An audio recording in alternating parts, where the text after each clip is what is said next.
2018 Audi A5 Sportback. The next step in Audi's hatchback rehabilitation program.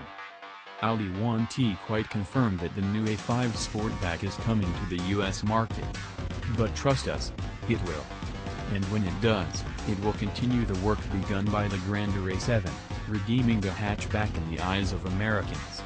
That's why we got behind the wheel of this sleek variant of the A4 sedan on its German home turf. The Sportback is 1.6 inches lower in overall height than the A4, but all other dimensions are within a fraction of the regular sedan S. Mechanically, the cars are identical, which means the Sportback is powered by a 2.0-liter turbocharged four-cylinder rated at 252 horsepower and 273 pounds-to-foot of torque, the same as in all A4s other than the Ultra. This engine is more than sufficient. It is so powerful that it renders the upmarket S5 Sportback a luxury, and we predict it will hurl this hatchback to 60 miles per hour in 5.3 seconds and onto a top speed limited to 130 miles per hour. Mated to a 7-speed dual-clutch automatic, this long-stroke 2.0-liter is a surprisingly eager and playful companion. It feels like a much larger engine, with virtually no turbo lag, and even the engine note is sufficiently sporty and aggressive.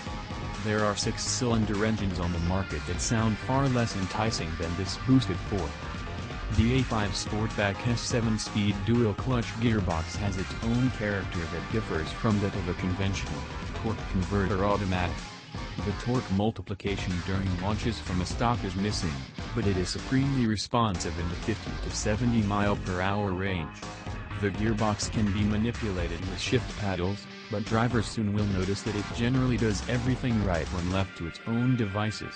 Audi keeps improving this transmission. Previously, we found the sport setting to be a bit too extreme, but here it's easy to live with. We've praised Audi SMLB Evo chassis before. It yields a car that is light, precise, and graceful on the road. The steering is not artificially heavy, and the limits of adhesion are high, with the various electronic helpers discreetly working to keep the handling near neutral.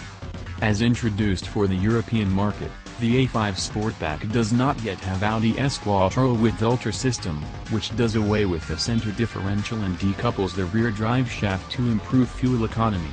That system has been deployed on the A4 Allroad, but we think it'll be a while before it migrates into the A5 Sportback. The current Quattro setup, which is fully engaged at all times and defaults to a 40-60 front-rear torque split, works in perfect harmony with this car. The interior is virtually identical to those of the new A4 sedan and A5 Coupe, and that's a good thing. It has a radical departure from the homely look of the last-gen models, and Audi's virtual cockpit TFT screen instrument cluster is highly futuristic. The interior also hits the mark in content, ergonomics, and style. What's obviously different compared with the A4 is the big hatch at the rear, which makes the cargo hold more easily accessible. It also can be expanded from the 17 to 46 cubic feet with the rear seats folded. But the A5 Sportback is really all about looks. While virtually the same as the A4 mechanically, it presents a stylish alternative to the familiar proportions of a sedan. In Europe, the new Sportback has been criticized for looking too much like its predecessor. That's not a concern in the US, where there was no predecessor. And anyway, the design is beautiful. Like the A7 before it, the A5 Sportback should continue the redemption of the hatchback in the United States.